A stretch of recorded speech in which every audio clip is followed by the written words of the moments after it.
Why is Telegram nearby people not showing? Hey everyone, in this quick tutorial we are going to talk about why Telegram the nearby people are not showing. But before we get started, don't forget to hit the like button down below and subscribe to the channel. Also turn on the bell icon so you don't miss out on any of our new uploads. Now let us jump right in.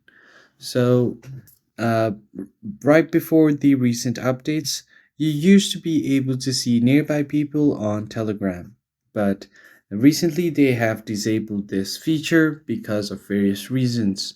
So, Telegram has announced the removal of people nearby feature, citing issues with a lot of bots and scammers. So, it's no longer available, and in the most updated versions of the app, and if you're still seeing it, it might be due to an older version of Telegram you're using.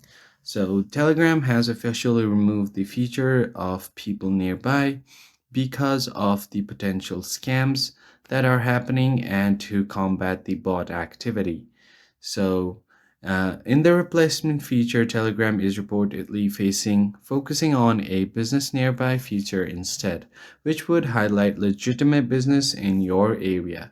And that's pretty much it. I hope you found this video helpful, and I'll see you guys on the next one.